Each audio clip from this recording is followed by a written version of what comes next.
Son 10 minutos, 10 minutos, pues 10 minutos. uno más, uno menos. Sí. Sí. Ok. Bueno, vamos a ponernos en mute y dejamos solo a Cristian y ya. ¿Está abierto, Ali? Sí, espérate chequear, déjame ver aquí. Sí, ya está abierto, ya están 42 personas conectadas, se siguen conectando. Sí, tenemos 300 personas esperando. Vale. Gracias. Maravilla. Listo, Cristian. Ok. En honor al tiempo, muy buenas noches a todos, buenas tardes para algunos, buenas de madrugada para algunos que están en Europa conectados. Muchas gracias por participar. Tenemos un webinar, yo diría, de colección hoy día, por los exponentes, sin duda, por ser el último del año. Lo primero que quería contarles, estamos esperando casi 300 participantes, de manera que va a estar muy concurrido y ojalá salgan muchas preguntas y podamos aclararlas todas. Tenemos un equipo hoy día de exponentes de primera línea, sin duda. Ya se los voy a presentar. Acordarle a los perfusionistas que estamos en el proceso del BOL latinoamericano, ¿no es cierto? Y que vamos a tener dos instancias para presentarlo el próximo año, mayo y septiembre. Así que a inscribirse en lo que sea necesario. Como les decía, hoy día tenemos un webinar de las diferentes experiencias de ECMO y COVID en el 2020. Vamos a contar en la moderación con la ayuda de María Verónica Contreras, probablemente todos la conocen ya, maestra de la perfusión, gran amiga en Monterrey, México.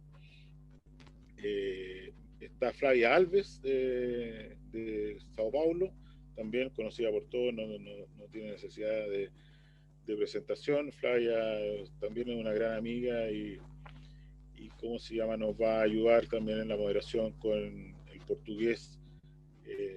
Y entre los exponentes, yo voy a hacer redundante la presentación, porque probablemente ninguno de ellos necesita presentación, pero tenemos a probablemente los 4 principales pioneros en ECMO y líderes en ELSO latinoamericano y en ELSO internacional, de manera que estamos muy contentos de poder contar con ellos y ellos particularmente han sido una gran ayuda. Leonardo Salazar, presidente actual de ELSO Latam, el doctor Luis Fernando Caneo, del INCOR en Sao Paulo, past president de ELSO Latam y un colaborador que ha estado siempre disponible cuando le hemos solicitado ayuda y la verdad que un gran amigo también.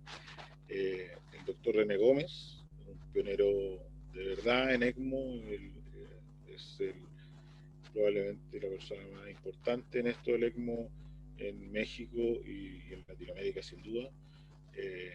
Gran amigo y por lo menos en lo personal a mí me ha acogido como uno más y yo lo siento así en su equipo en México.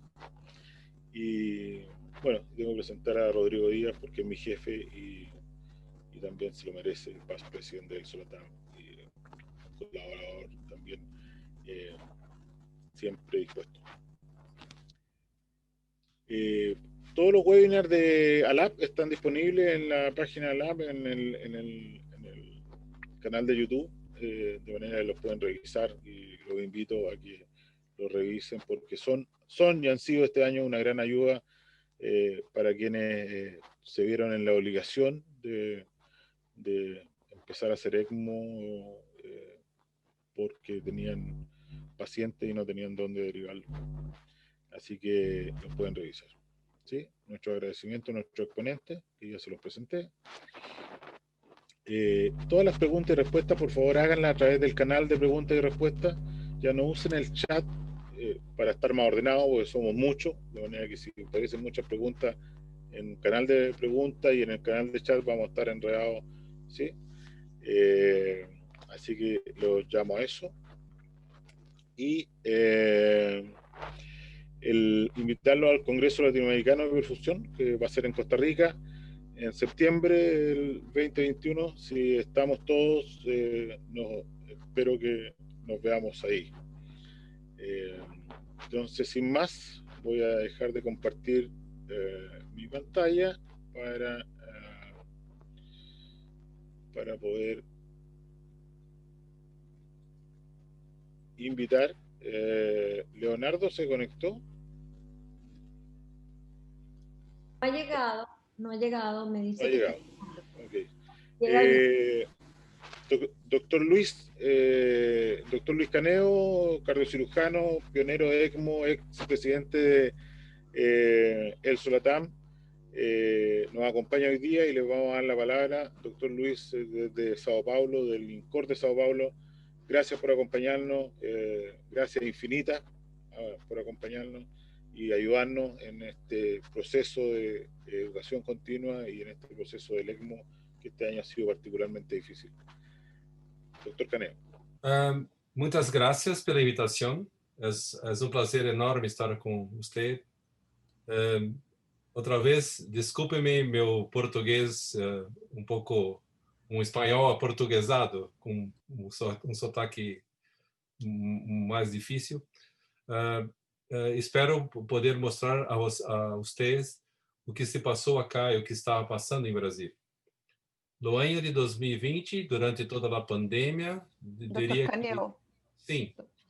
Tá aparecendo uma caixa com lápis de cor na tela para gente.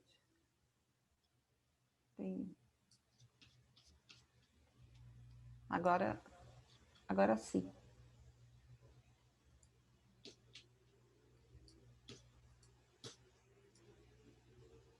E agora? Agora sim. Está ok. Também? Obrigada, sim. Não há mais a caixa de lápis? Não. Agora tá bom. Tá certinho. Tá ok. Graças por avisar que havia um problema, porque não vejo o problema. Pero, como disse, é um prazer estar com vocês. Eu vou apresentar a situação do Brasil desde o início da pandemia hasta agora.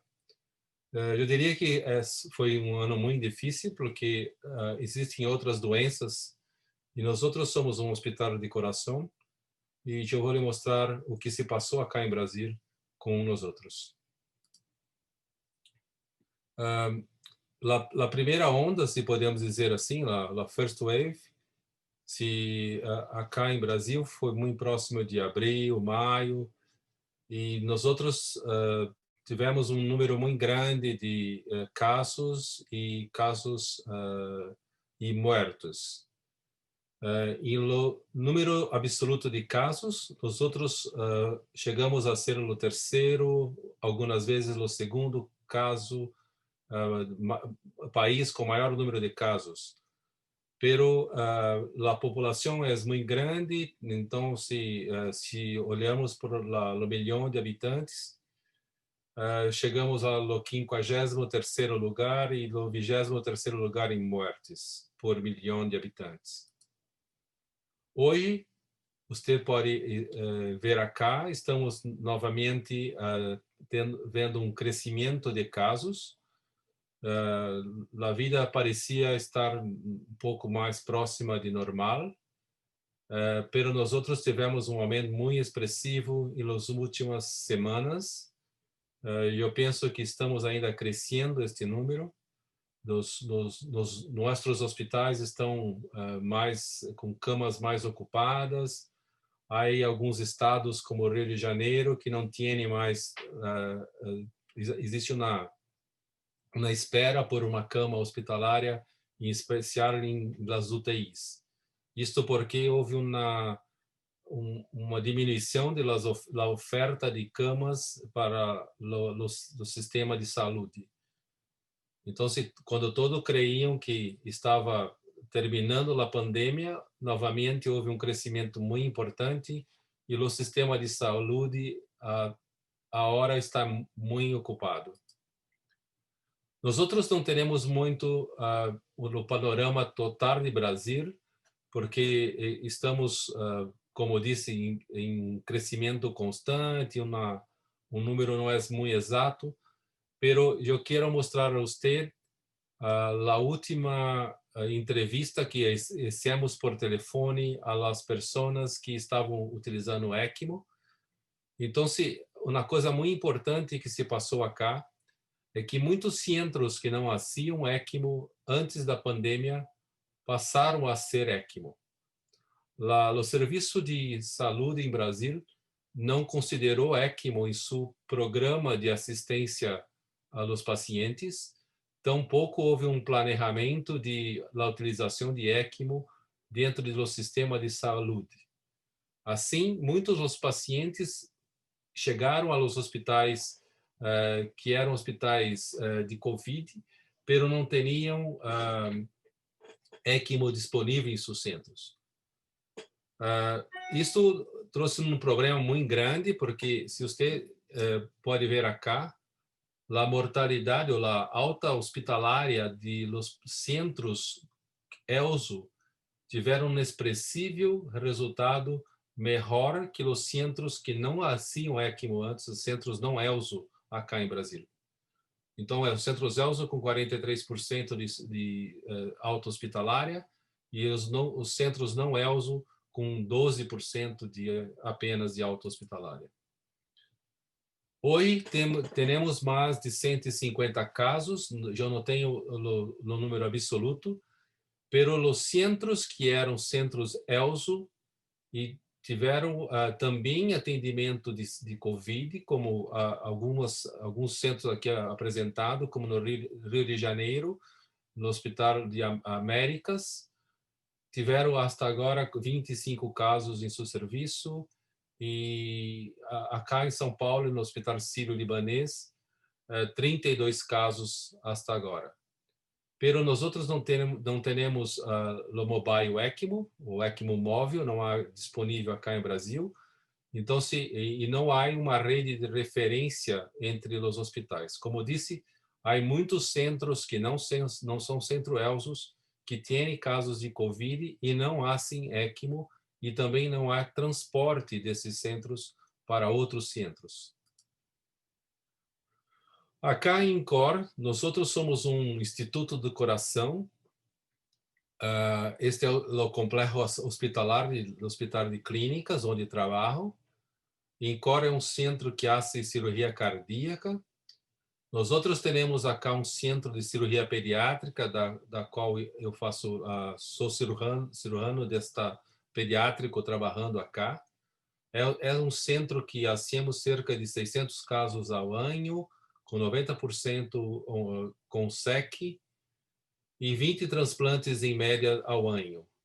Temos cerca de 15 ECMOs nos últimos anos, anualmente.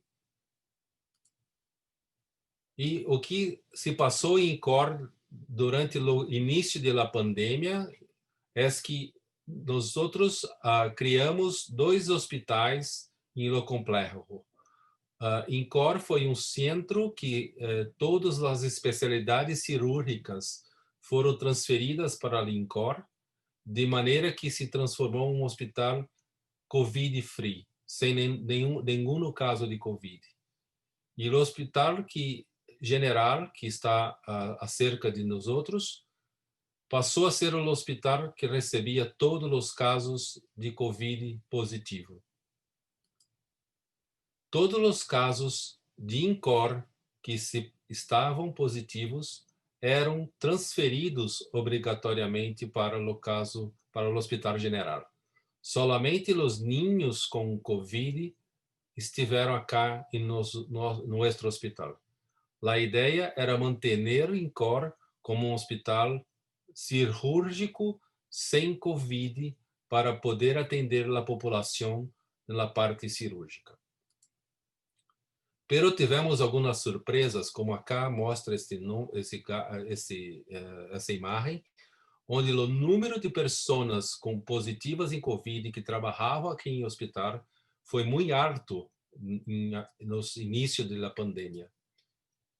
E o número de pacientes que estiveram no nosso hospital positivo em Covid foi muito alto também.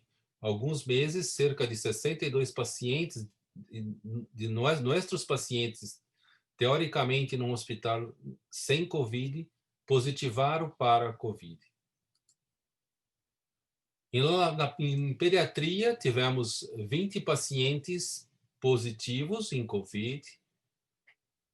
Desses 8 pacientes foram pacientes cirúrgicos, e acá tivemos um paciente que, depois da cirurgia, apresentou uma insuficiência respiratória grave e foi diagnosticado COVID e necessitou ECMO, um caso que nós outros apresentamos à LAP no meio deste ano. A parte cirúrgica de INCOR, como disse, é um hospital general, e hacíamos como 3.000 cirurgias em geral, pero 570 promédio de cirurgia pediátricas. No período de Covid, agora, tivemos uma diminuição muito grande dos casos operados acá, como você pode ver. A pandemia diminuiu o número de pacientes com cardiopatia congênitas que foram operadas em nosso serviço, cerca de 50% do total que fazíamos em promédio. Pero não foi somente o número, pero vemos acá que a complexidade, como se mostra nesses gráficos, que a complexidade de cirurgia aumentou muito, porque muitos dos pacientes que chegaram a nós outros eram pacientes mais graves, com mais complicações, que precisavam ser operados em caráter de urgência. Isso trouxe um impacto muito grande no tempo da internação desses pacientes, como se pode ver acá, com o número de pacientes em terapia intensiva, e no tempo de enfermaria. Nós vemos que pré-pandemia, comparado com o período durante a pandemia, tivemos um aumento muito expressivo do tempo de internação hospitalária desses pacientes. O mesmo se passou quando nós outros olhamos a complexidade dos casos. Houve uma diferença muito grande da complexidade. Os pacientes que nos procuraram neste tempo foram pacientes mais complexos, cirurgias muito mais difíceis. Isso trouxe um impacto muito importante na complexidade e o aumento dos pacientes mais pequenos, como no caso dos neonatos. Os recém-natos chegaram para nós outros com um número muito maior do que os pacientes eletivos que chegavam de sua casa. Porém, não houve uma significativa mortalidade maior entre os dois períodos, antes e durante a pandemia. No nosso hospital, temos 5 diferentes equipos de ECMO. São nós outros que hacemos cirurgia pediátrica e o grupo que hace o atendimento para os pacientes adultos que não têm cardiopatias congênitas, solamente cardiopatias adquiridas e problemas pulmonares. Então, somos 5 grupos em lo mesmo centro. Nosso centro, apesar de la pandemia e de todas as dificuldades, tivemos nesse ano 56 casos, sendo 32 de adulto, 24 congênitos, e nestes casos 6 eram casos por Covid. Como disse, não tínhamos na primeira fase, na primeira onda, não tivemos Covid internado em nosso hospital, solamente um ninho que ficou em ECMO durante sua complicação no pós-cirúrgico. Pero os outros foram atendidos acá mais recentemente e hoje estamos com pelo menos 2 casos COVID internados em nosso serviço. Na parte de ECMO, em cardiopatias congênitas, pode-se ver acá, fizemos como 24 casos em total, com a saída de la ECMO em 70% e la alta hospitalária de 54%. O quadro ao lado mostra o número de pacientes pós-cardiotomia, serão os pacientes que não saíram de bomba. Tivemos uma mortalidade de 53% neste ano, né, apesar de todas as dificuldades da pandemia. No transplante não houve uma diminuição importante, como o transplante é considerado para nós outros como emergência, temos sempre pacientes em espera em nosso hospital. Atualmente estamos com 5 pacientes, 5 ninhos esperando o transplante. E desses tivemos 25% do total dos transplantes desse ano necessitaram de ECMO, sendo que 20% dele, em 4 casos, eram por uma disfunção primária do enxerto. E destes, tivemos uma alta hospitalar muito significativa de 70%. Além da ECMO, muitos desses pacientes precisaram de Berlin Heart, em 4 pacientes, e um paciente está internado ainda até hoje com HeartMate. Estamos com 2 Berlin Heart em espera, são ninhos mais pequenos, e um paciente de 11 anos com HeartMate também em espera para transplante. O que aprendemos com esta pandemia? Primeiro, a importância de disponibilizar ECMO em todo o sistema de saúde público. Nós outros, como vocês sabem, Brasil não há ECMO na saúde pública, então se há um financiamento do hospital para que isso ocorra quando o hospital é público ou apenas os pacientes privados têm ECMO disponível. A outra coisa importante que aprendemos é que não é possível ser um centro COVID em centro que não tenha ECMO. É muito importante centros com ECMO e que os pacientes que são pacientes COVID positivo sejam referenciados para esses centros. A necessidade de um programa de ECMO móvel, né, como exemplo de Chile, e uma importância da transferência de los enfermos que necessitam de ECMO de centros que não tenham ECMO para os centros com ECMO. A outra coisa muito importante é controlar a circulação de profissionais entre os hospitais. Nós outros, como em Brasil, temos muitas pessoas que trabalham não somente em um hospital, e isto se mostrou um problema muito sério, porque há uma contaminação muito grande entre os serviços. E por último, na grande dificuldade que estamos vendo novamente com a segunda onda, que não existe apenas a doença COVID.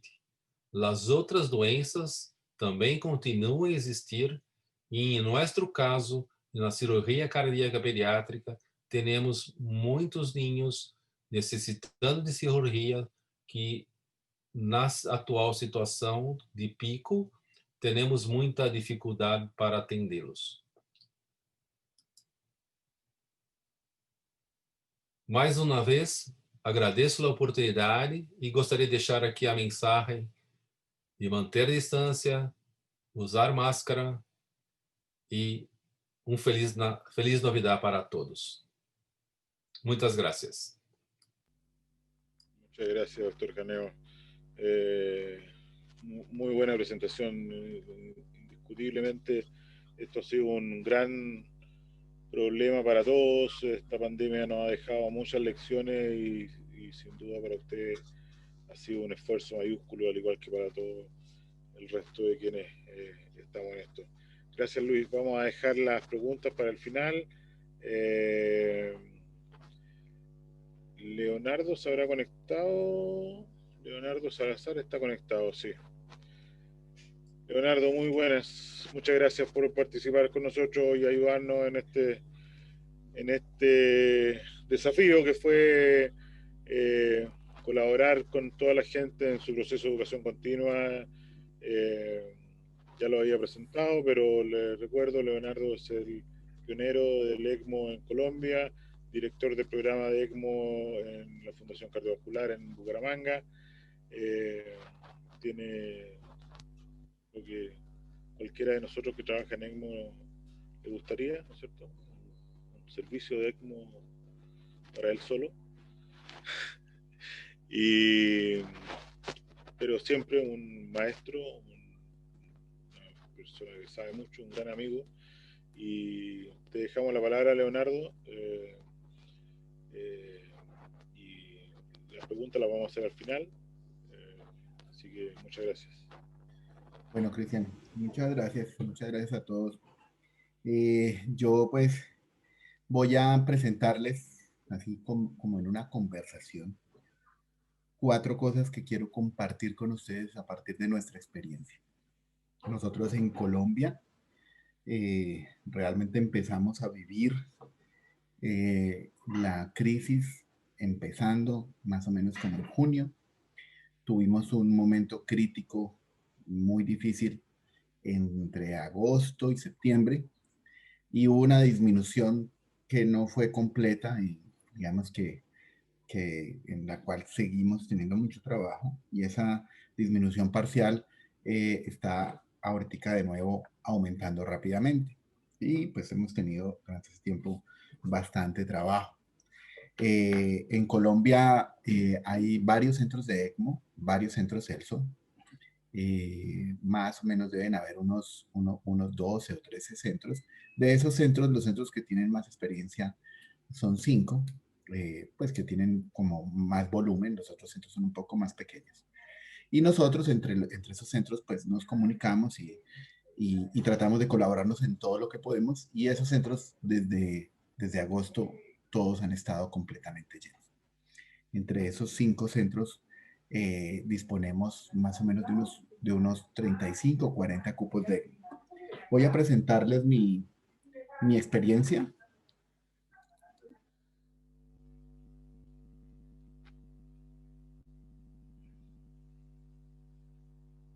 Disculpen. Voy a presentar la experiencia de mi centro. Nosotros hemos hecho 70 pacientes con ECMO en COVID. De esos 70 pacientes hemos tenido una mortalidad general de el 47%. Esa es una mortalidad mayor que la reportada en el registro de ELSO, y es una mortalidad mayor que los reportes de centros de experiencia.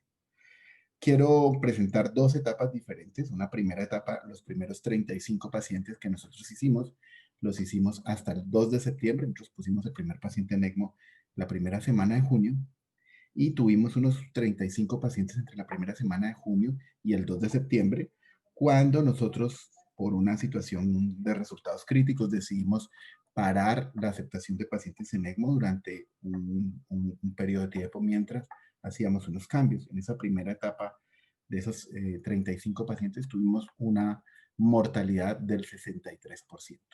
¿Sí? Eso es una mortalidad pues significativamente más alta que la reportada en la literatura y pues muy diferente a la que nosotros estábamos acostumbrados a manejar en ECMO venovenoso. Nuestra sobrevida pues era antes de este momento mucho mayor, una sobrevida mayor al 60%.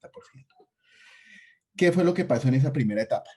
En esa primera etapa nosotros lo que recibimos fue una avalancha de solicitudes de pacientes en ECMO Y nosotros tomamos la decisión, o bueno, nosotros, realmente yo que soy el responsable del servicio, tomé la decisión de hacer todo lo posible por atender a todos los pacientes que estuviéramos en capacidad de atender.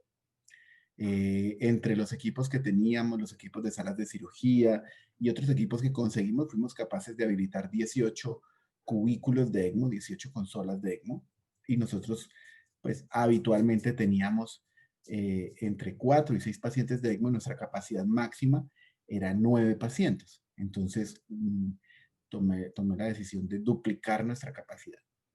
Eso significó un nivel muy alto de estrés para todo el equipo porque pues la relación entre enfermera y paciente se disminuyó mucho. Terminamos teniendo en algunos turnos una enfermera pendiente de 4 pacientes de ECMO.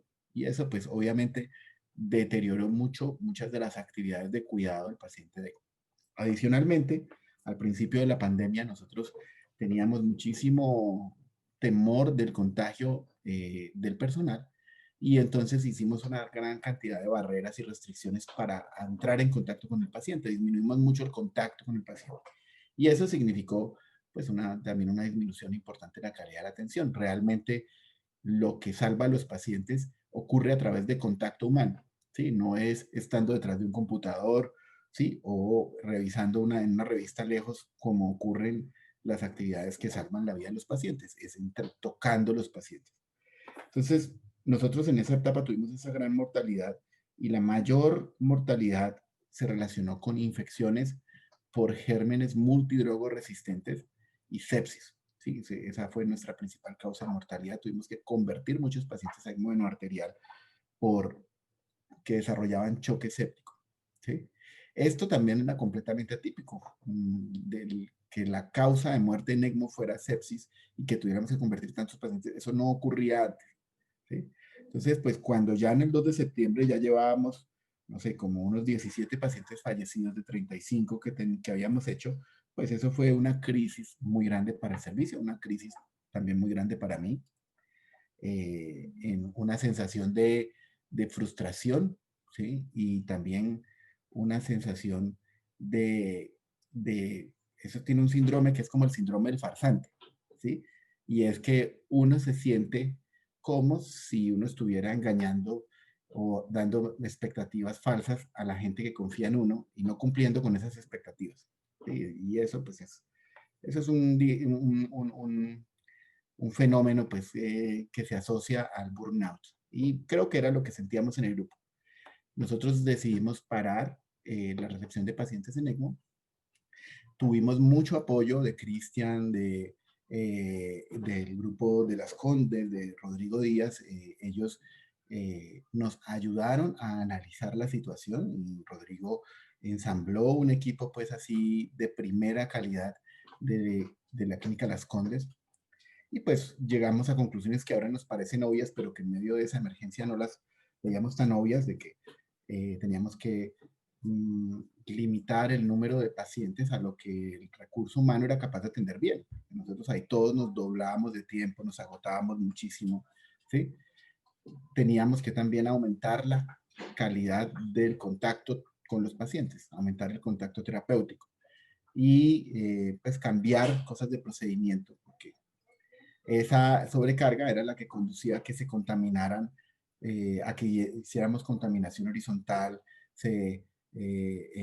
gérmenes multiresistentes pasaran de paciente a paciente y terminaran entrando al torrente sanguíneo, haciendo bacteremias asociadas a pues, infecciones asociadas a la atención en salud que terminaban generando esta gran crisis. Y entonces nosotros nos redujimos a 10 camas de ECMO, que era una más de lo máximo que atendíamos antes, y comenzamos de nuevo a atender pacientes, más o menos unos 10 días después de eso, y hemos atendido 35 pacientes, o sea, después de esa situación, y en ese momento la mortalidad está en un 34%, ¿sí? O sea, un cambio significativo de la mortalidad, ¿sí?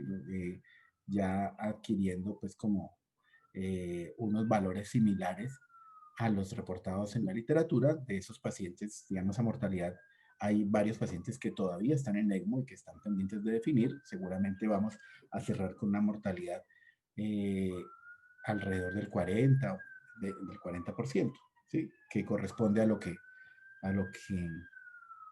está reportando la literatura. Yo creo que un aprendizaje clave de eso es que lo que define cuántos pacientes de ECMO uno puede atender no es cuántas consolas uno es capaz de conseguir. Y eso se aplica a todo el cuidado intensivo. O sea, lo que define cuántos pacientes se pueden atender en una unidad de cuidado intensivo no es cuántos ventiladores hay. ¿Sí? Lo que define cuántos pacientes se pueden atender es el número de tripulaciones. Nosotros llamamos tripulaciones al equipo multidisciplinario del médico, la enfermera, los terapeutas. ¿Sí? Entonces, ese es el grupo humano, su capacidad, digamos, de hacer ese trabajo bien hecho, sin desgastarse, sin entrar en una cosa de burnout. ¿Sí? Eso es lo que define la capacidad y ese proceso pues, nos ha permitido mejorar significativamente los resultados. Finalmente quisiera hablar de unos desafíos que existen con esta pandemia. Esos desafíos tienen que ver con para decirles, por ejemplo, a nosotros nos comentan, nos solicitan entre 6 y 8 pacientes diarios para poner en ECMO en Colombia, al centro mío. ¿Sí? Y eso es igual en Chayo, eso es igual en Cardiovid, eso es igual en Barranquilla, ¿sí? Y nosotros, pues realmente liberamos más o menos 3 o 4 pacientes por semana de ECMO, ¿sí? O sea, podemos recibir. Eso significa que nosotros tenemos que rechazar 7 pacientes por cada paciente que aceptamos. Y eso, pues, es también muy dramático, ¿sí? Hay un gran problema de acceso. Adicionalmente a esto, estamos con una gran restricción de recursos porque no se están enviando a América Latina suficientes sistemas de ECMO. Nosotros duramos varios meses usando membranas de bypass cardiopulmonar convencional para mantener a los pacientes en ECMO y consumiendo más o menos 30 membranas semanales de bypass cardiopulmonar. Y los pacientes requerían cambio cada 2 días, a cada 5 días, y fue pues, bastante complejo. Eso ha mejorado parcialmente. Entonces ese es el primer desafío, cómo podemos crecer de manera responsable en medio de esta limitación de recursos para poder servir más, ¿sí? Y eso pasa necesariamente por entrenar más personal, poder crear más tripulaciones que sean capaces de ofrecer un cuidado apropiado en ECMO. Entonces eso ha significado entrenar más enfermeras, entrenar más médicos, entrenar más terapeutas, ¿sí? Nuestro equipo de terapia respiratoria, física, fonoaudiología, terapia ocupacional, todo ese equipo recibe entrenamiento en ECMO para poder todos integrarnos y brindar un cuidado adecuado y de rehabilitación de estos pacientes. Significa entrenar más gente. Entonces yo creo que los desafíos teniendo tanta demanda, tanto problema, digamos, con los equipos en este momento y tanto déficit de personal también, se pueden resumir en 2 cosas. Uno, tenemos que buscar la manera con los recursos que tenemos de crecer de manera segura, ¿sí? Entrenar tripulaciones, definir los recursos que podemos adquirir de membranas de eso para definir nuestra capacidad. Y eso yo creo que es lo más urgente, ¿sí? Poder crecer de manera segura. Y lo segundo, que es el otro desafío, es a escoger los pacientes de la manera más apropiada y más justa posible, ¿sí? Que esos sistemas de ECMO salven la mayor cantidad de vidas y que salven la mayor cantidad de años de vida. Y eso es a través de un proceso organizado de asignación del recurso, ojalá centralizado. En Colombia no tenemos eso. Chile es un gran ejemplo de cómo hacer eso de la mejor manera. Entonces, pues eso era lo que quería contarles. Quería contarles nuestra experiencia, nuestras crisis, nuestros errores y también nuestro aprendizaje. Compartir con ustedes las lecciones aprendidas y pues esperar que esto permita que superemos esta etapa y esta crisis de la mejor manera, aprendiendo lo más que podamos y fortaleciéndonos. Por favor, todos cuídense mucho. Está creciendo mucho el contagio en esta época. Y bueno, espero que el próximo año nos podamos ver en el Congreso de ELSO que va a hacer en Lima, y en esa época probablemente ya estemos todos vacunados y estemos todos bien, ojalá. Un abrazo a todos y bueno, estoy pendiente de las preguntas al final. Muchas gracias Leonardo. Sin duda una enseñanza inmensa para todos. Todas las experiencias que hemos tenido en Latinoamérica nos han dejado enseñanzas de vida. Y Leonardo es claramente un ejemplo también para todos, para los que tienen mucha experiencia, para los que tienen poca experiencia. Esto ha sido un desafío mayor y que hemos tenido que obligadamente salir adelante. A continuación, en honor al tiempo, tengamos tiempo de preguntar, que es lo que más me interesa al final, el doctor René Gómez. Doctor René Gómez, primero un amigo, un pionero del ECMO, pediatra, neonatólogo, un gran amigo, y quien ha desarrollado el ECMO probablemente de la mejor forma, con una idea clara de que el equipo, como decía Leonardo, el equipo entrenado, el equipo bien formado, el equipo que trabaja en equipo, es la única forma de lograr buenos resultados. Doctor Gómez, la palabra es suya. Muchas gracias Cristian, muchas gracias a la Asociación Latinoamericana de Perfusión por la invitación. Pues vamos a compartir lo que nosotros hemos vivido en esta pandemia, lo que ha pasado en nuestro centro, lo que ha pasado en México. No sé si se ve bien mi presentación. ¿Sí? Se ve perfecto, René. Muy bien, pues igual que lo que han comentado el doctor Caneo, los que me han precedido, Leonardo Salazar, hemos vivido esto en México con un número cada vez creciente de casos de COVID. El número de centros también ha incrementado notablemente. En los últimos 6 meses se han incrementado en 6 centros, lo cual pues habla de la necesidad de dar soporte y la buena intención del grupo médico que tiene al cuidado de los pacientes críticamente enfermos con SARS-CoV-2. Voy a hablarles algo de las estadísticas generales de nosotros. Si ha cambiado la pandemia nuestra práctica en ECMO, cuáles son los aspectos positivos y negativos que hemos vivido de esta situación, qué hemos aprendido y cuál creo que va a ser el efecto a largo plazo de esta situación que hemos estado viviendo. Nuestro centro, como dijo Cristian, yo soy pediatra, soy neonatólogo y hice también una especialidad en cuidados intensivos pediátricos. Y nuestro centro, que se inició en 1994, ahí ven a Berito Contreras, la maestra que está aquí con nosotros como coordinadora, y un servidor todavía con pelo y todavía oscuro. Iniciamos con recién nacidos. Empezamos a trabajar con bebés, como era en ese entonces la mayor práctica del ECMO en cualquier país del mundo. Y era relativamente sencillo para nosotros trabajar con recién nacidos y sobre todo con las patologías de muy buen pronóstico, ¿no? Como es la aspiración masiva de meconio. Ahí se ve ese bebé que se llama Luca a los 6 meses de edad, después de haber estado 7 días en ECMO, que eran los tiempos regulares que requerían los bebés con aspiración masiva de meconio. Claro, las patologías como las hernias diafragmáticas y eso requieren más tiempo. Pero después de la pandemia del 2009, empezaron a demandar los intensivistas de adultos y los neumólogos nuestro apoyo para tratar a los pacientes con falla respiratoria aguda severa que requerían soporte de vida extracorpórea. Y así, pues volvimos a tomar el camino, volvimos a empezar a preparar gente para hacer un equipo multidisciplinario en la atención del adulto. Para mí era un mundo desconocido y le tenía mucho miedo.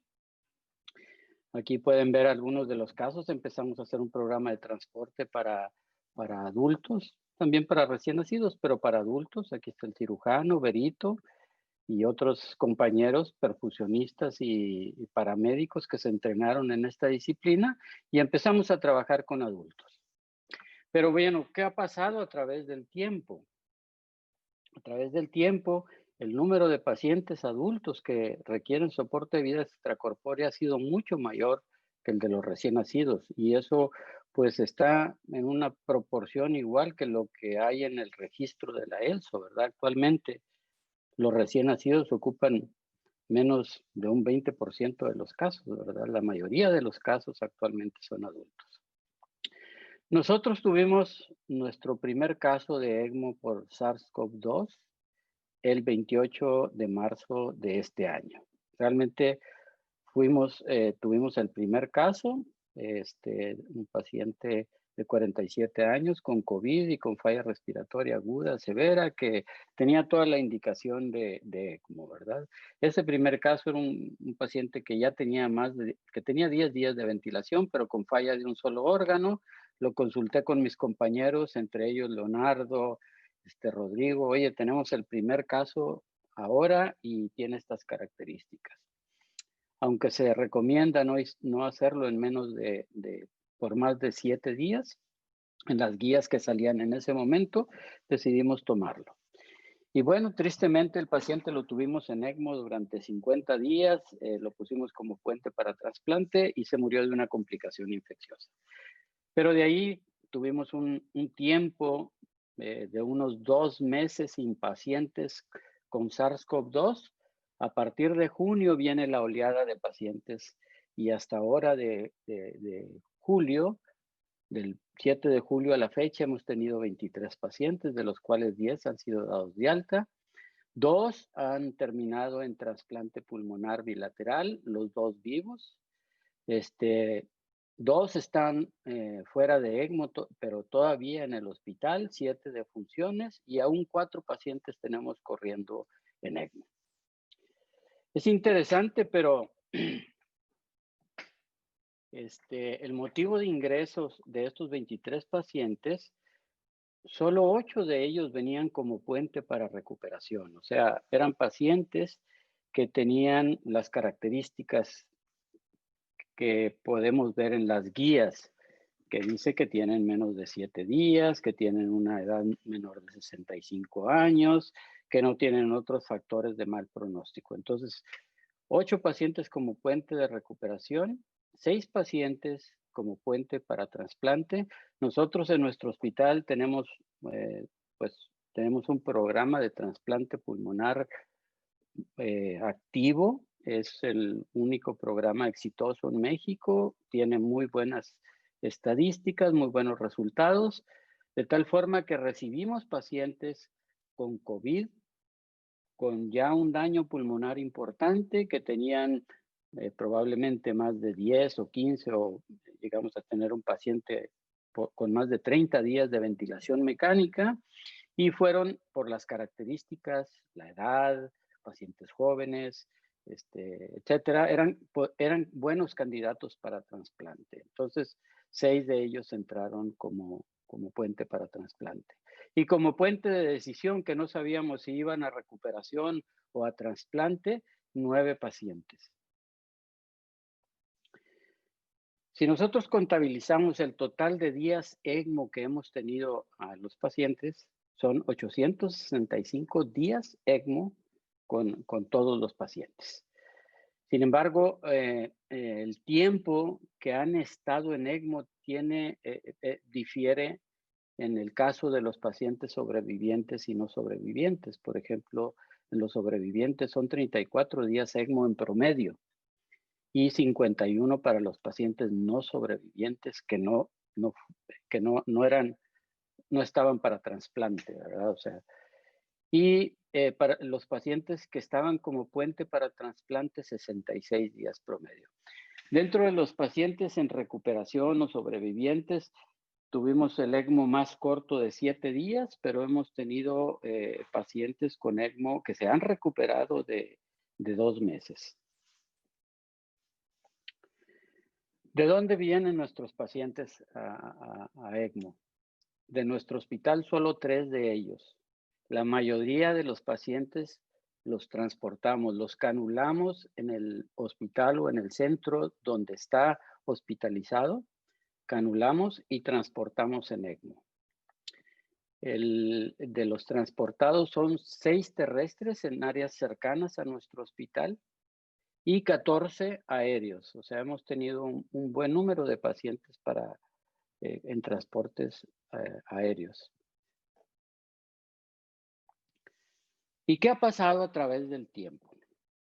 ¿Ha cambiado la pandemia nuestra práctica en el ECMO? O sea, ¿qué tanto ha influido tanto en el desarrollo profesional, en lo práctico, y cómo ha influido en nuestro estado de ánimo, que nos hemos mantenido muy ocupados? Para nuestro programa, era un programa que tenía habitualmente un paciente en ECMO, 2 pacientes, ocasionalmente 3 pacientes en ECMO.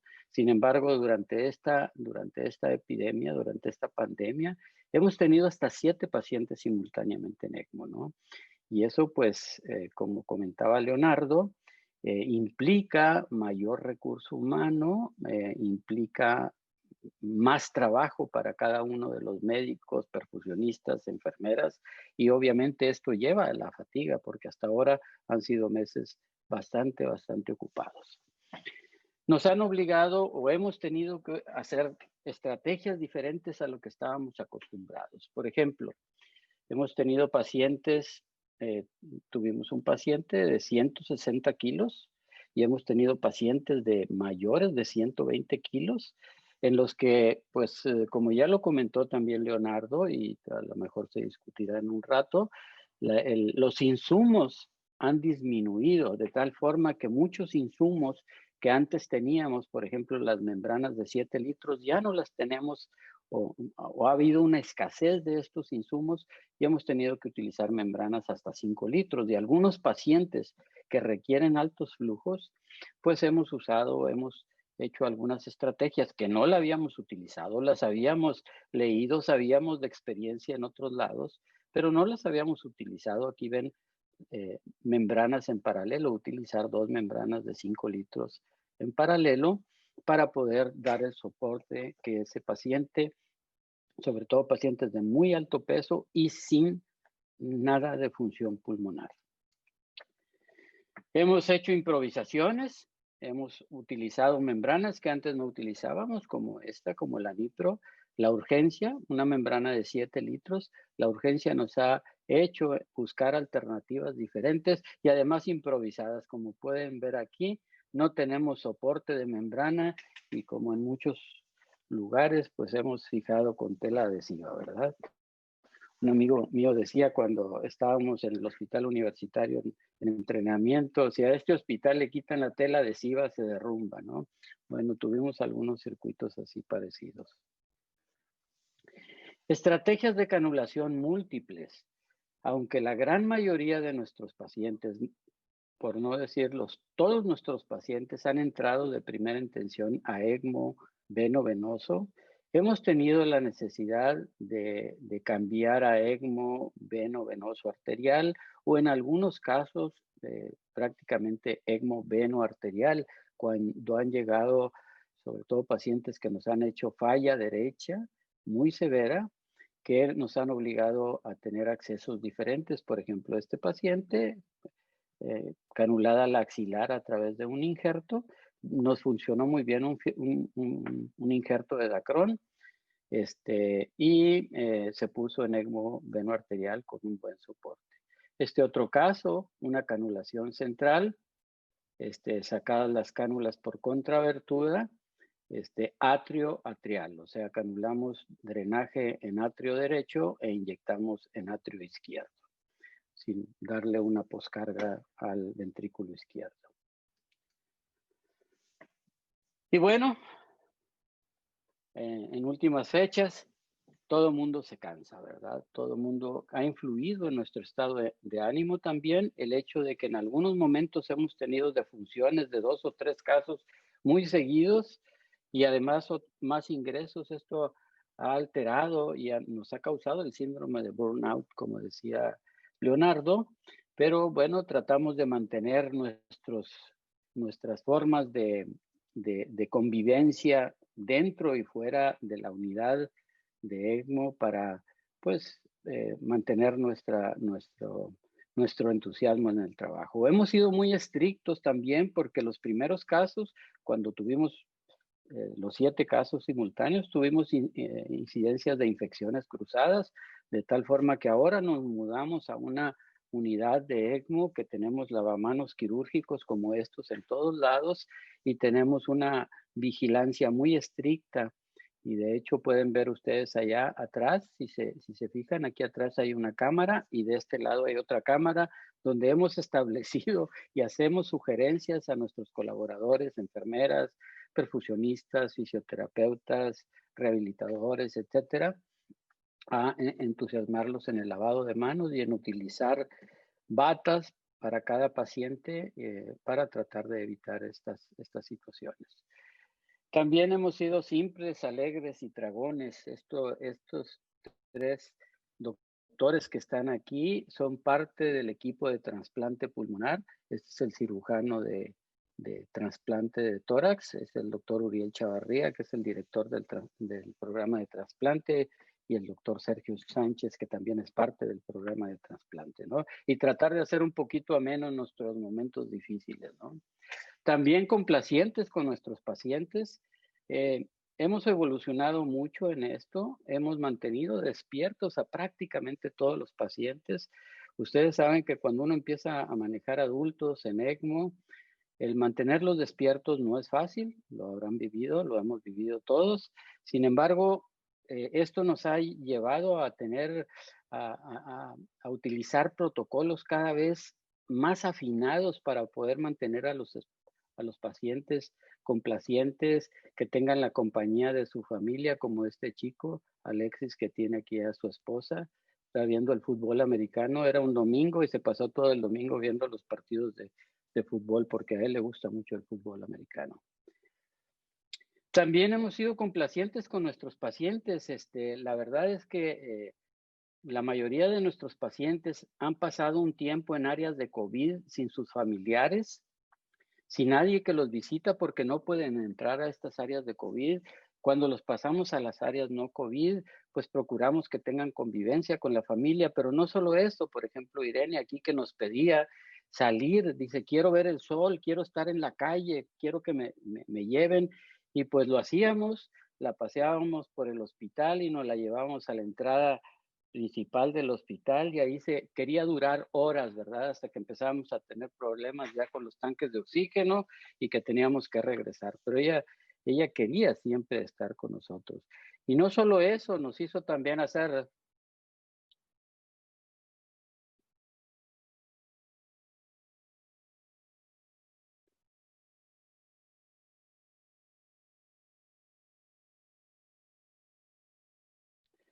Como pueden ver ahí, Berito y yo somos una tabla para bailar, pero sí, una de nuestras doctoras muy buena y por cierto, Irene también muy buena, ¿no? También nos llevó a hacer el primer trasplante pulmonar post-COVID.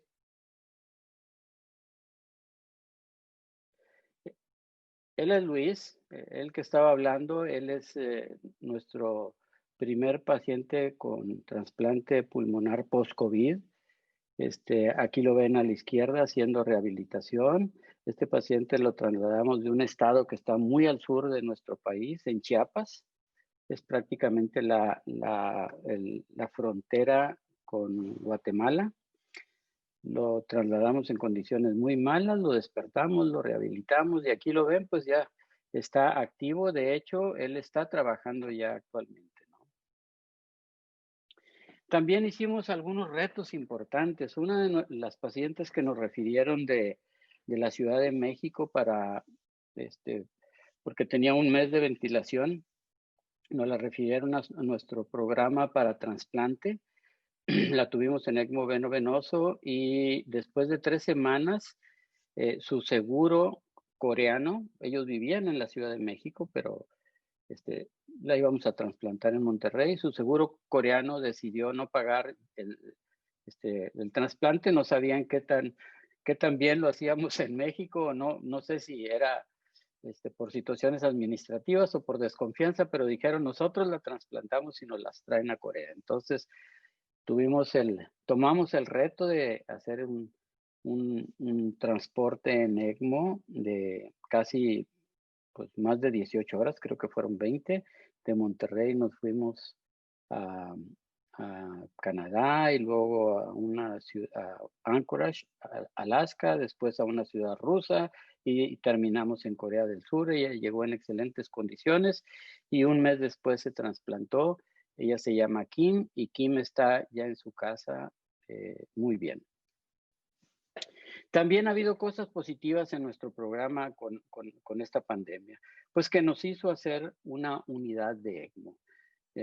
Tenemos actualmente una unidad para ECMO de adultos, que tiene 7 camas y en la cual hemos buscado tener las mejores condiciones para evitar infecciones cruzadas. Tenemos algunos cubículos como este de presión negativa y acá atrás tenemos 2 cubículos de presión positiva, ¿no? Para el manejo de pacientes, tanto con aislamiento séptico como aislamiento aséptico.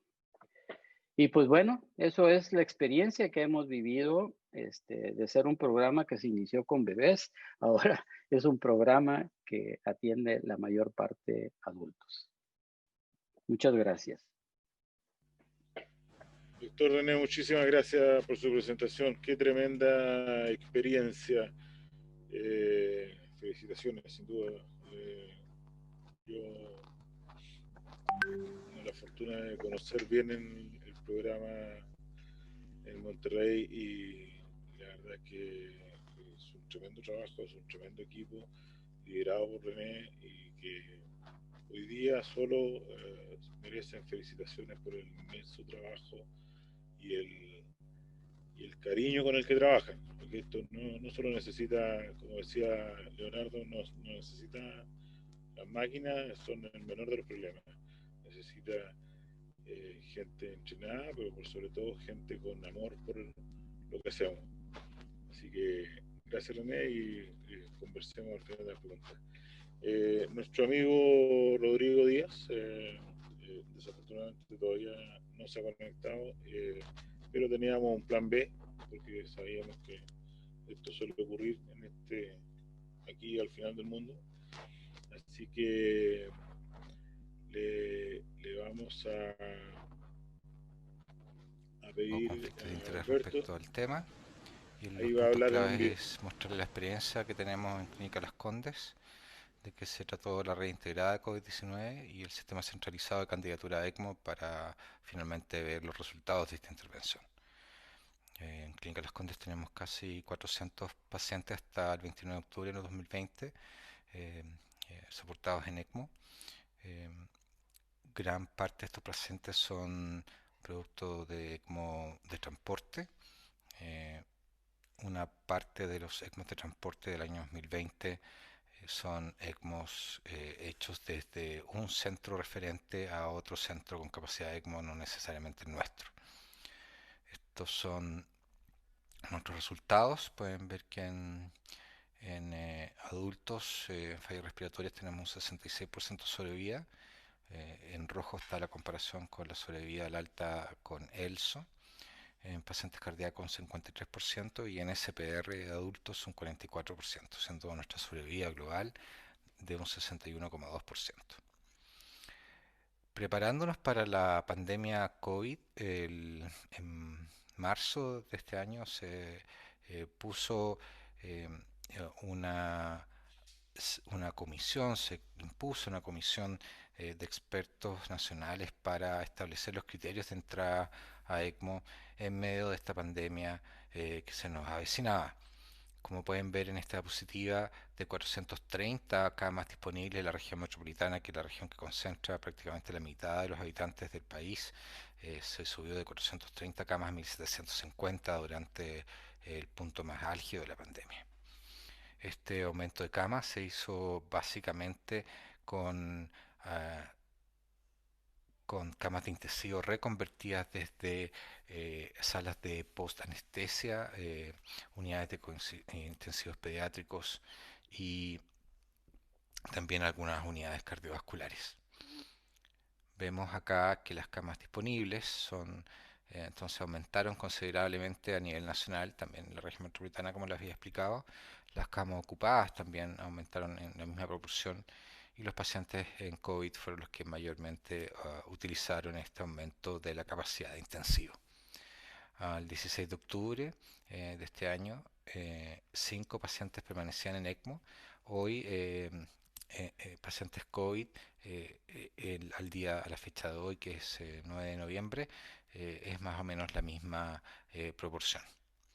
De 100 pacientes hospitalizados, aproximadamente un 26% ingresan a cuidados intensivos, y de estos pacientes los cuales en unidades de cuidados intensivos son ventilados, el reporte es que 1 a 3% caen finalmente a ECMO. Este es la oficialización de la Comisión Asesora de ECMO Adulto, cuyo papel es analizar y proponer normas de funcionamiento de la unidad ECMO, colaborar con los planes de trabajo destinados a definir la organización de las unidades de ECMO en la red asistencial, y es así como esta comisión propuso recomendaciones para indicación de ECMO durante la pandemia y de qué manera íbamos a trabajar este aumento potencial de las necesidades de soporte respiratorio extracorpóreo. Para esto lo que se utilizó fundamentalmente fueron los criterios EOLIA. Si bien nosotros teníamos nuestros propios criterios para entrar pacientes, lo cual había servido hasta este año para la indicación de los pacientes de la red pública, utilizamos los criterios del EOLIA como criterios fundamentales para la indicación durante este año. ¿Qué cosas, qué evidencia hay que marcan el uso de ECMO en falla respiratoria catastrófica? Bueno, el estudio CESAR, publicado el año 2009, el estudio EOLIA, publicado el año 2018. Si bien el estudio EOLIA no muestra una diferencia significativa, si combinamos ambos estudios podemos ver que hay un efecto beneficioso en pacientes con falla respiratoria catastrófica puestos en ECMO versus el grupo de tratamiento convencional.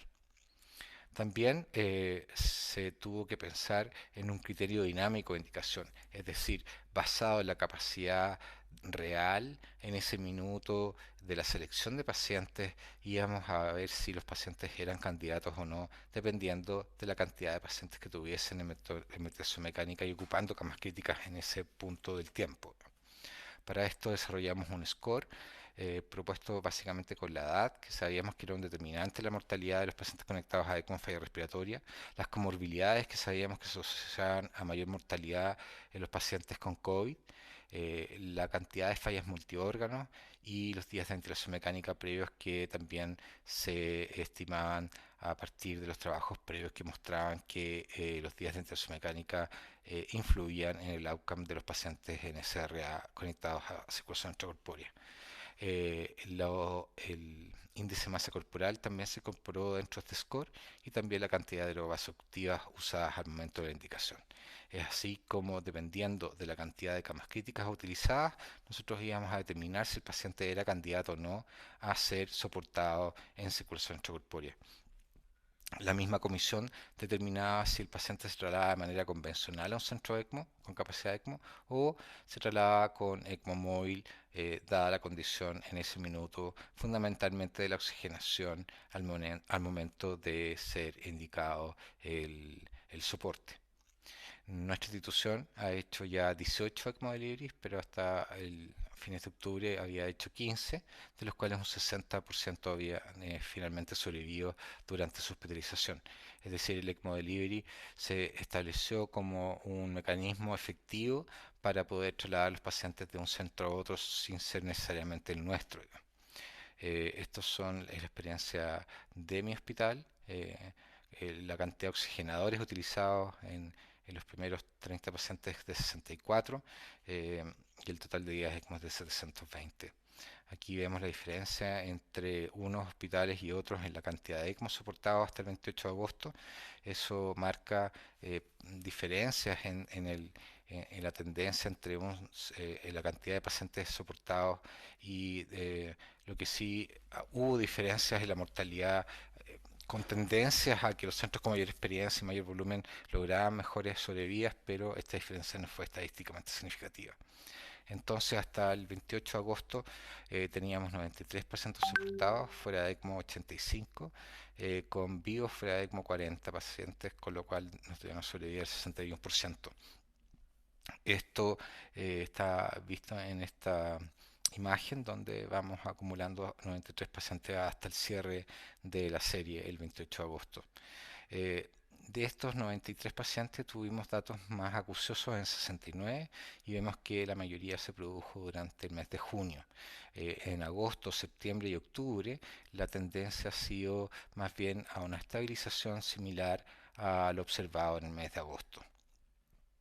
El SOFA-score, la mediana SOFA-score de los pacientes soportados es de 10, es muy parecido a lo visto en otras series. El REF-score es de 3, el Murray, habla de la gravedad también de la falla respiratoria antes de ser indicado el ECMO, es de 3.5, y la PAFI 88, la cual es un poco superior a la serie reportada por ELSO, que es de 72. La mayoría de los pacientes habían sido pronados previos a la indicación del ECMO, 90%, y la gran mayoría estaban con bloqueo neuromuscular y fueron conectados a ECMO venoso. También cabe destacar que un 40% de estos pacientes fueron trasladados en ECMO móvil. También es interesante ver en esta serie que los números de días de ventilación mecánica, ya si se le corte en 2, 6, 8 o 10 días, no cambiaba la sobrevida de estos pacientes durante su permanencia en ECMO por COVID-19. En septiembre de este año fue publicada esta experiencia, los primeros 1000 pacientes en el registro ELSO, y es interesante acá ver que solamente el 60% de estos pacientes habían sido pronados previo al ECMO. Eso habla de que no siempre se cumplió con la posición prono previo a la indicación. En general tratamos, por lo menos en Chile, la coordinación nacional de que los pacientes siempre fueran pronados previo a la indicación, y eso hace que el porcentaje sea diferente al observado en esta serie. El tipo de soporte es respiratorio, el 96%, lo cual es muy similar a la indicación que nosotros tuvimos en la serie chilena. Algo también que quiero destacar es que el porcentaje de hemorragia es de un 6% en esta serie, lo cual también se diferencia de la serie nacional, en que nosotros tenemos un 14% de hemorragia, probablemente dado que gran parte de estos pacientes estaban siendo tratados con altas dosis de heparina bajo peso molecular. Si observamos en el análisis multivariado, vemos que la edad mayor a 70 años, que la enfermedad crónica respiratoria, que el paro pre-ECMO y que la falla renal y que el ECMO-VA están asociados a mayor mortalidad versus el venoso. El REF-score publicado por una serie francesa de los pacientes con COVID es de 1, es algo menor en cuanto a si lo comparamos con la serie chilena, lo cual habla que la mortalidad esperable es un poco más alta. Esta serie francesa comparó los COVID-19 versus el mismo centro con pacientes con influenza. La diferencia de mortalidad entre un grupo y otro no fue significativa. También se mostró que la cantidad de stroke hemorrágicos no fue distinta, pero alcanza un número bastante más alto de lo que nosotros clásicamente habíamos visto. Llama la atención que la cantidad de infecciones intrahospitalarias es menor a la serie reportada a los chilenos, que el número de neumonias nosocomiales alcanza un 50% y otras infecciones nosocomiales sobre el 50% también. Esta es son los números de mi hospital, donde la serie de pacientes H1N1 no muestra distintos promedios de días de ventilación, perdón, de conexión a ECMO versus los pacientes COVID, pero hay una tendencia que tiende a ser marcada, es decir, los pacientes con H1N1 tienen promedio una conexión de 18 días versus los pacientes COVID que tienen un promedio de conexión de 27 días.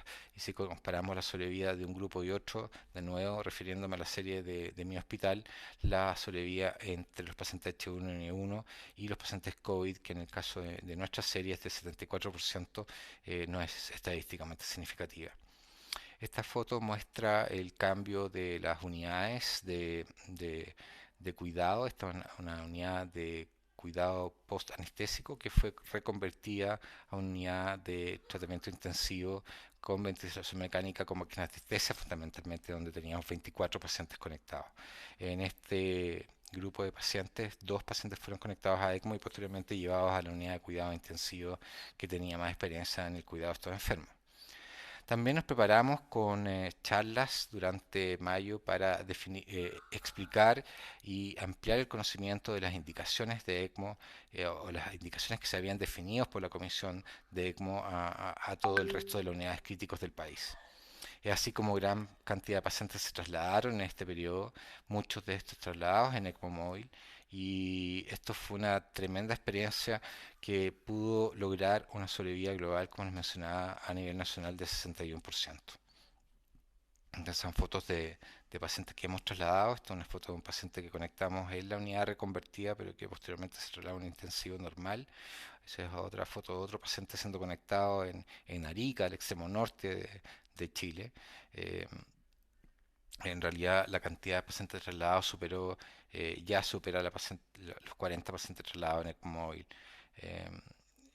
Como les digo, esto es un trabajo en conjunto de todos los centros, poniéndonos de acuerdo no solamente en las indicaciones, sino que también recepcionando los pacientes que habían sido conectados en un centro y llevados a otro que estaba con una cama ECMO disponible. Acá una foto de un traslado desde el norte de Chile. Este mismo paciente se ve ahora siendo trasladado después de su conexión a ECMO al hospital referente.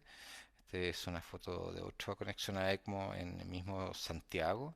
Y esta foto muestra un poco la filosofía de despertar en algún minuto a los pacientes para que pudiesen recuperar función muscular y diafragmática durante su proceso de recuperación de ECMO, que en este caso este paciente llegó con un trasplante pulmonar. En Chile se han hecho 2 trasplantes pulmonares en COVID-19, un paciente de 26 años y el otro de 37, y los 2 están vivos afortunadamente.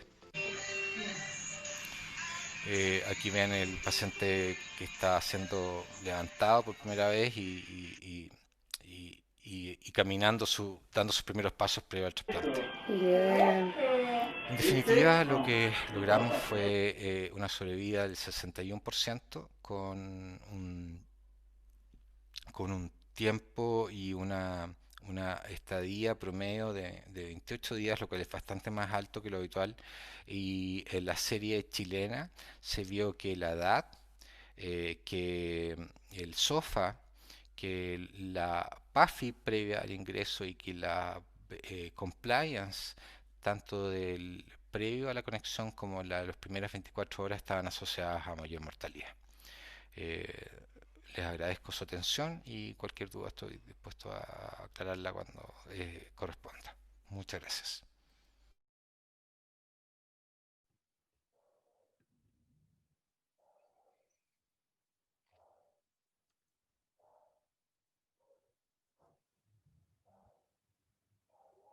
Adelante, Cristian. Overo.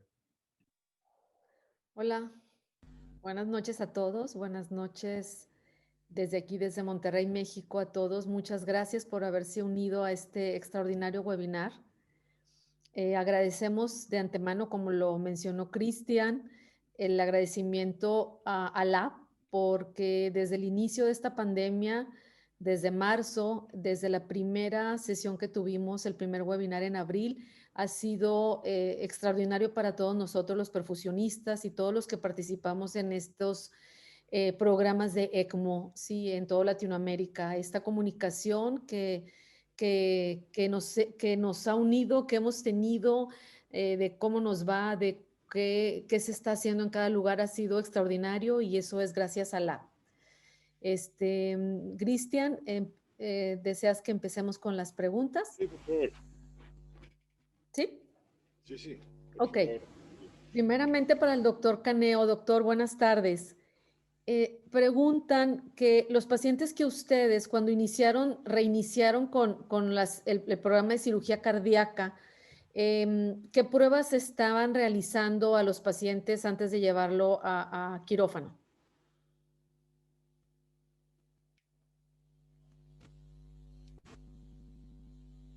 Doctor Caneo, está en silencio. Tiene Doctor que... Caneo, no estamos escuchando. Oh, me disculpe. Nosotros iniciamos acá a hacer los testes para los padres y los niños con el teste rápido pero sanguíneo. Coletamos amostra y teníamos una respuesta en 24 horas. Só después que hacíamos la cirugía. Pero tivemos, como mostrei, um caso que foi uma emergência. Então, pero era um quadro muito interessante porque foi o único caso de ninho com falha respiratória grave. E era um paciente com um ventrículo único, e se apresentou acá numa hipoxemia severa e foi operado em emergência. Pero depois desse caso, todos os outros não tivemos mais, detectamos alguns casos de Covid positivo e não se seguiu a cirurgia. Receberam alta para a casa. Hacíamos também algumas perguntas antes de la internação, como se havia contato com alguma pessoa com Covid, se tinha alguma febre, algum quadro gripal. Então, se havia uma seleção antes, prévia à internação, e depois fazia o exame e se fazia a cirurgia ou não, caso com o resultado do exame. Ok, doctor, muchas gracias, doctor Caneo. Leo, sí, Leonardo, ¿sí se encuentra aquí? No. Sí, está Leo. escuchando. Hola, Leo. Hola, ¿cómo estás, Benito? ¿Qué tal? Pregunta a la audiencia. De los pacientes que ustedes han llevado a ECMO veno-venoso, ¿cuál es el número promedio de días en ECMO? Es, digamos, más demorado que lo que nosotros estábamos acostumbrados a ver en influenza.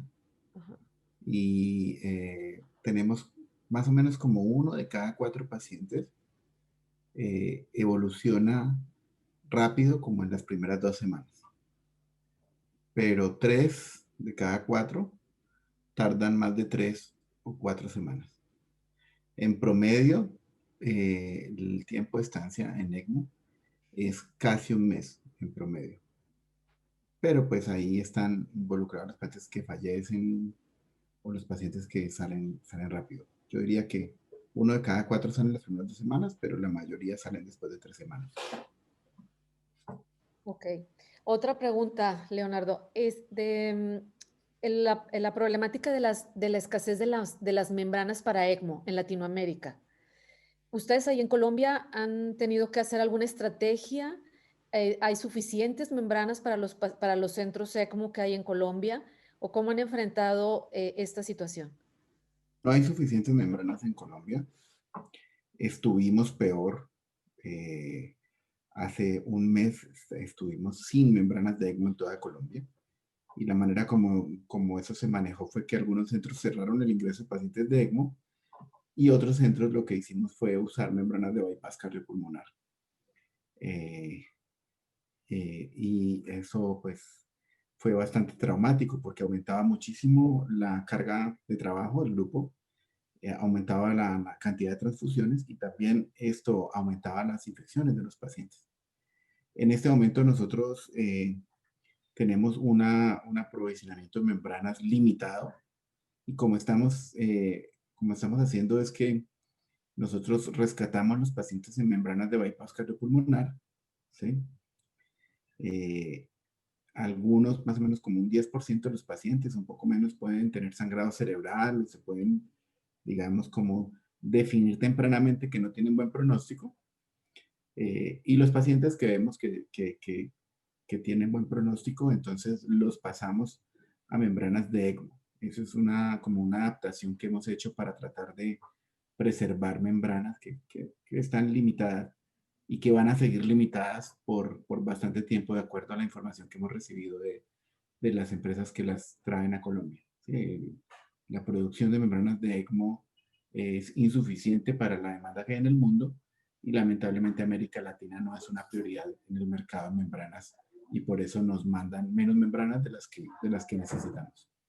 De las membranas de polipropileno, de las membranas que utilizaron en promedio, ¿cuántos días les duraban para ECMO? Nosotros inicialmente, como en una estrategia para simplificar el cambio de membranas, pusimos membranas de bypass cardiopulmonar en paralelo, ¿sí? Pero esas membranas nos duraban poco. Yo me acuerdo que Cristian hizo una recomendación en contra de eso, y como pasa siempre que uno no le hace caso a Cristian, uno se arrepiente de no haberle hecho caso. Después pusimos membranas, membranas de 7 litros, ¿sí? De diferentes marcas. Y lo que vemos es que la mayoría duran más de 2 días, ¿sí? Nos duran en promedio 4 o 5 días.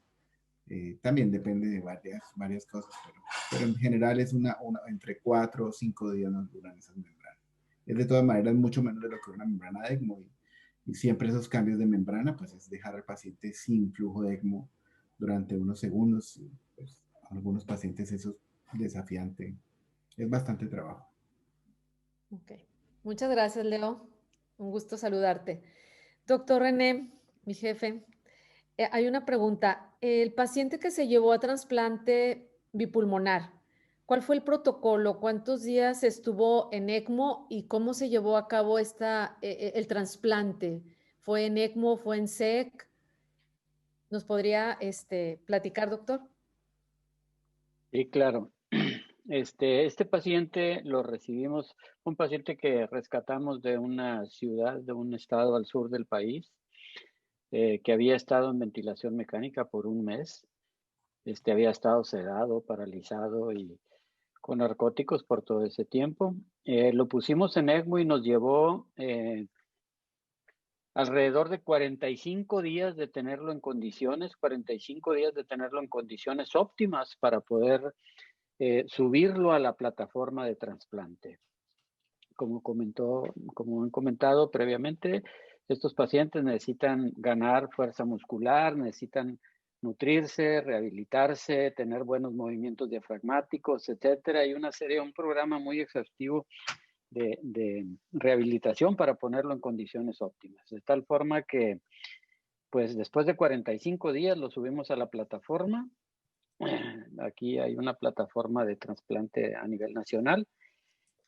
Primero debe ser aceptado por el comité de trasplantes del hospital, etcétera. Todo el proceso del protocolo que se lleva en estos casos. Y pues habíamos tenido un problema que nos cayó en falla renal antes del trasplante y estuvo en terapia de reemplazo renal, pero después de unas semanas empezó a tener buena función renal y otra vez volvió a ser candidato. Así es que nos hizo durante ese tiempo también una hemorragia retroperitoneal y tuvimos que dejarlo sin anticoagulante, tuvimos que sedarlo, mantenerlo, una serie de situaciones que se enfrentaron en el proceso, pero finalmente después de 45 días se subió a la plataforma y el día 54 de ECMO obtuvimos los pulmones. Se hizo la procuración de los órganos y se trasplantó en ECMO. Lo tuvimos en ECMO durante el trasplante, en el cual tú participaste muy activamente, ¿verdad? Ahí nos pasamos toda la noche con ese caso, ¿no? Sí. Y pues básicamente ese fue todo el proceso que llevó. Doctor, otra pregunta. Muchas gracias. Doctor, otra pregunta. Han estado comentando de la cuestión de que los pacientes deben de estar despiertos. Preguntan, ¿cuál es el protocolo para ese despertar? Ese paciente que estuvo sedado por mucho tiempo, ¿hay alguien de ustedes tiene un protocolo o cómo establecen este seguimiento del paciente? Bueno, nosotros hemos hecho, como tú lo sabes, hemos hecho nuestro protocolo para despertar a estos pacientes porque es una situación no fácil, que todos los que estamos viendo pacientes con problemas respiratorios que han estado sedados y relajados por largo tiempo, no es fácil. Nos hemos apoyado de otros centros pidiendo ayuda, entre ellos a Leonardo, a Rodrigo, a Pali Palmer, a Dan Brody, y hemos tropicalizado todo esto. Lo que hacemos primero, pues, es empezar a descontinuar las benzodiazepinas, que eso realmente es uno de los problemas muy serios que muchos de estos pacientes tienen benzodiazepinas, ¿no? Dos, utilizar antipsicóticos atípicos, hacer un abordaje del delirio hay muchos protocolos para el manejo del delirio y también para el manejo de las dependencias, ¿verdad? Tú sabes, hemos tenido pacientes que han estado con narcóticos y con una dependencia muy importante. Ahorita tenemos un chico que estamos batallando, ¿verdad? Él pide el medicamento, sí. Dice, pónmelo. Claro. Pero bueno, yo creo que hay protocolos ya establecidos. Con gusto podemos compartir si alguno quisiera nuestros protocolos, con gusto lo podemos hacer. Leonardo tiene uno muy bueno que también lo revisamos, Camilo me lo hizo llegar. Y bueno, pero sí es todo un proceso despertar al paciente, porque es importante que esté despierto, que se rehabilite, que se queje si le pica acá, si le pica allá. Llega uno a la unidad y es un show, ¿verdad? Tú lo viste o lo has visto estos días, ¿no? Que llega uno a la unidad y uno de ellos está con el teléfono celular tomándole foto a los doctores, sí, o a las enfermeras para luego darle la queja al jefe sí, que no se debe hacer, ¿verdad? Otra le aventó el cojín a otra enfermera porque no le hacía caso. El tenerlos despiertos no es fácil. La solución a veces para muchos es mantenerlos dormidos, porque dormidos no dan guerra, no se quejan, no exigen, no, pero sí es importante mantenerlos despiertos. Sí, de acuerdo, doctor. Muchas gracias. El doctor Rodrigo Díaz. Rodrigo, lamentablemente sigue en quirófano. Si hay alguna pregunta, puedo tratar yo de ayudar, si no... Sí, Cristian, gracias. Preguntan si ustedes ahí en Chile tienen algún reporte del personal que atiende a los pacientes con ECMO, o sea, del grupo, es el personal que está en ECMO. ¿Tienen ustedes alguna estadística de cuántas personas se han infectado de COVID? Yo podría hablar por nuestro centro. Nosotros del equipo, primero el equipo de la unidad de ECMO, que no es la unidad de cuidado intensivo, sino que es una unidad administrativa, que hemos visto a todos los pacientes, los 36, 38 que tenemos nuestros, más los 17 transportes interhospitalarios que hemos hecho de un centro a otro centro con capacidad de ECMO. De ese equipo no hay ningún contagiado.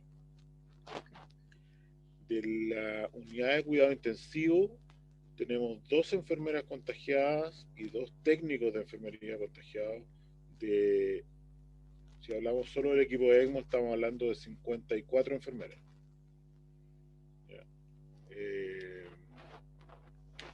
Sí tenemos mucho personal contagiado de otras unidades que han salido con licencia médica o que han tenido que protegerse en cuarentena en su casa. Claro. Pero no tenemos una gran cantidad de personal contagiado dentro de los que cuidamos o atendemos pacientes en ECMO. Yo creo que habla muy bien de de las buenas medidas y de todo el manejo de que hemos hablado desde marzo, ¿verdad? De las precauciones, de la Buen vestimenta. uso, el Muy buen uso probablemente. de las medidas de prevención. Eso es absolutamente. Del equipo de transporte, por ejemplo, del equipo de transporte no hay ningún contagiado. Excelente. Ninguno. Hemos transportado enfermos hasta aquí, hasta otros hospitales, todos COVID, todos buena parte en avión, otros en ambulancia, pero de ese grupo de enfermos no hay ningún contagiado. Qué maravilloso. Verónica, ¿Sí?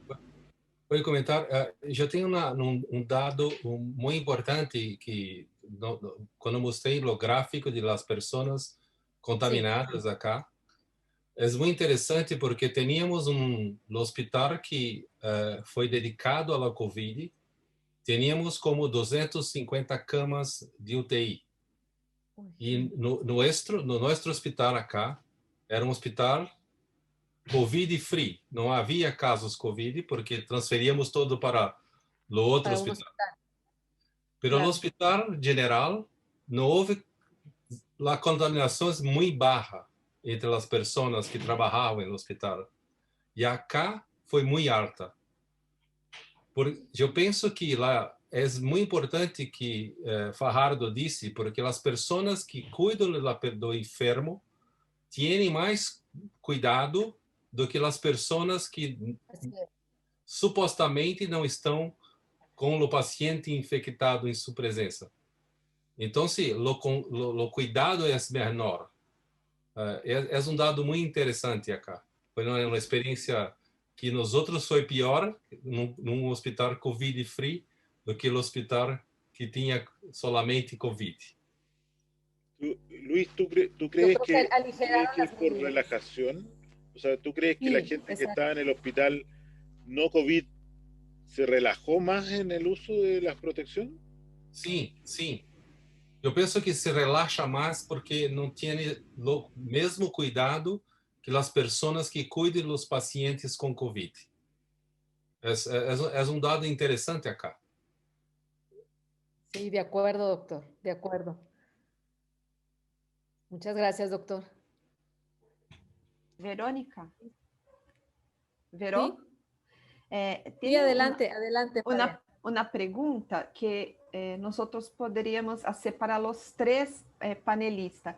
Que sequelas foram as mais frequentes depois de ECMO? Creio que os três poderiam responder. Claro. Sí, adelante.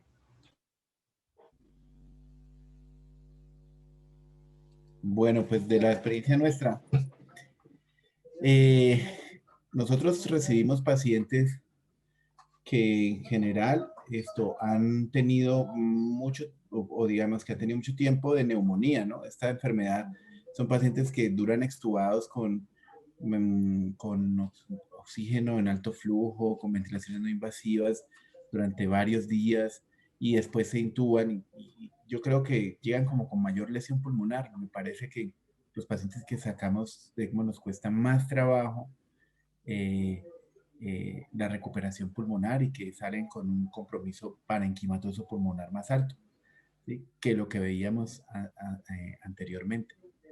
Eso, yo creo que por eso estamos viendo también pacientes que van para trasplante pulmonar RNE o en Chile. Nosotros tenemos en este momento 2 pacientes esperando trasplante pulmonar, que eso en neumonía por influenza no era frecuente ver pacientes que fueran a trasplante pulmonar.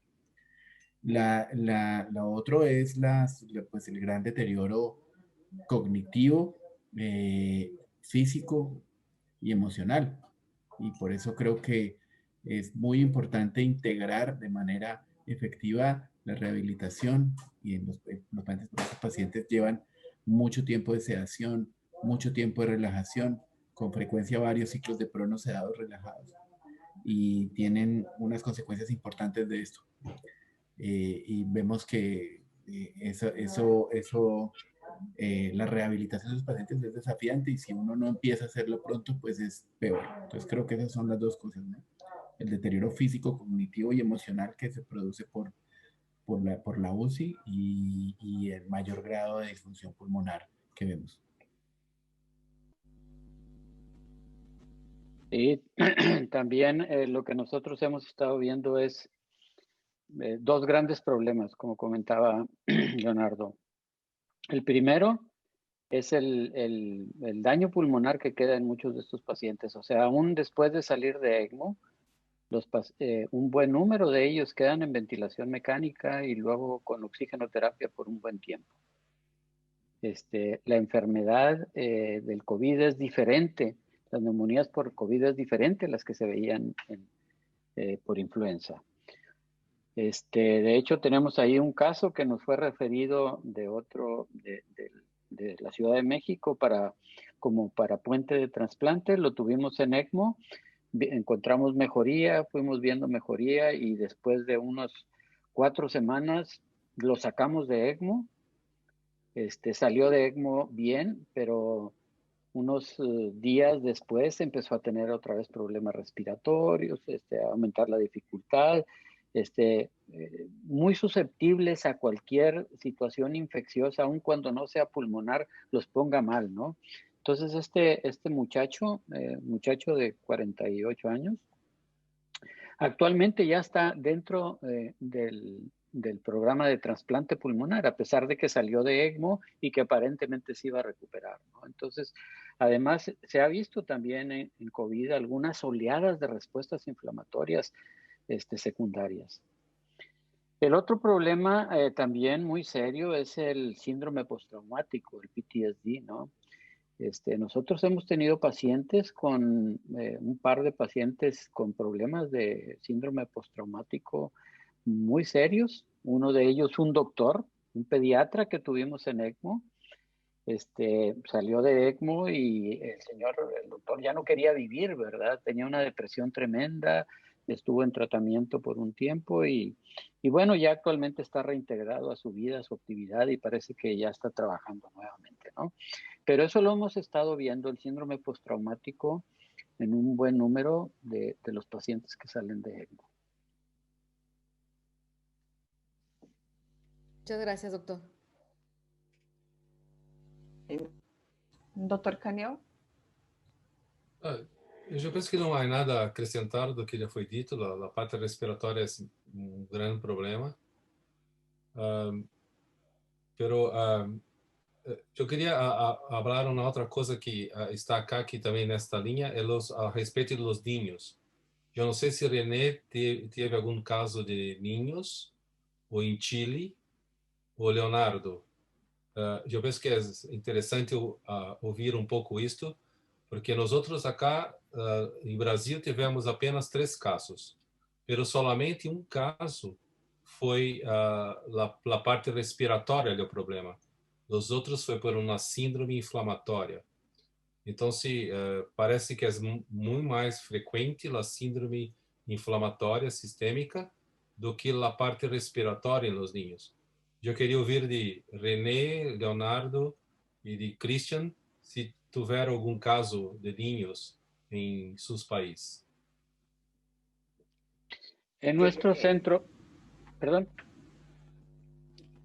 Nosotros no, ninguno. En nuestro centro no hemos tenido casos de niños que requieran ECMO por problema respiratorio.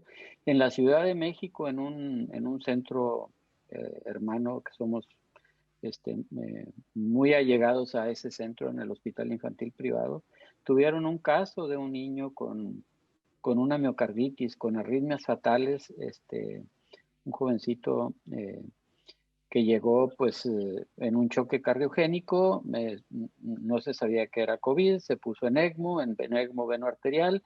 Después de un tiempo la prueba salió positiva, todo el mundo estaba asustado porque no se habían utilizado las medidas de protección personal. Pero el nene salió, el niño salió de ECMO y se recuperó completamente. Es el único caso que hemos tenido aquí en el país, ¿no? Pero no de problema respiratorio, sino de problema cardiológico.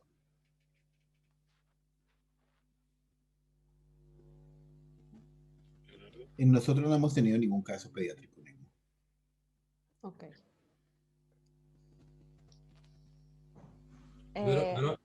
Verónica, una otra pregunta. Dígame. ¿Tienes problema de trombosis en los pacientes post-ECMO? Con una trombose venosa? ¿Tienes tromboses venosas pós-ECMO? Si usted tiene visto esto, Cristian, René, Salazar. Doctor René, en nuestros pacientes que han salido de ECMO, ninguno hemos tenido que nos hayan, tenido algún tipo de trombosis. Bueno, sí, obviamente está reportada la trombosis venosa profunda como un acompañante de los pacientes con COVID. Claro. Nosotros en nuestro centro, efectivamente, como lo comentas, Berito, solamente hemos tenido un caso en ECMO que tuvo una trombosis venosa profunda, si te recuerdas, Roberto. Sí. Pero no hemos tenido más casos de los que han salido de ECMO, afortunadamente. Sí. Nosotros a todos los pacientes que decanulamos les hacemos en las siguientes 48 horas una evaluación por Doppler. Y no es raro encontrar pacientes que tienen trombosis parciales o totales de la yugular. Nosotros vemos eso más de manera así como sorprendente en la canulación yugular que en la femoral, donde también se ven trombosis parciales o totales. No me parece que hayamos tenido mayor frecuencia de esos hallazgos en los pacientes con COVID con respecto a lo que nosotros veíamos en los pacientes con otras indicaciones. Si los vemos, los manejamos con anticoagulante, no hemos tenido ningún episodio de tromboembolismo pulmonar después de decanulación.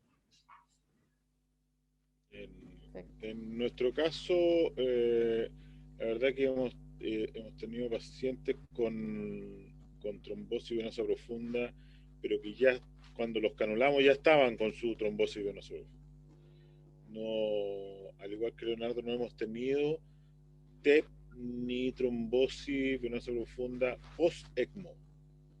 ¿Sí? También tenemos el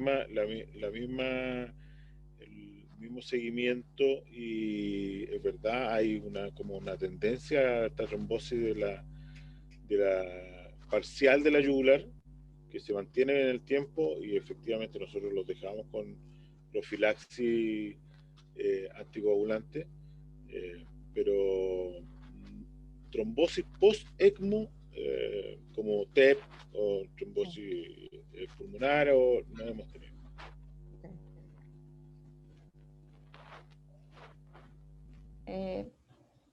Senhores, todos os invitados, nosotros tenemos ahora que encerrar la webinar, e em nome de ALAP, eu gostaria de agradecer a presença do Dr. Caneu, René, Leonardo, Dr. Rodrigo, também Cristian, Verônica, muitas graças.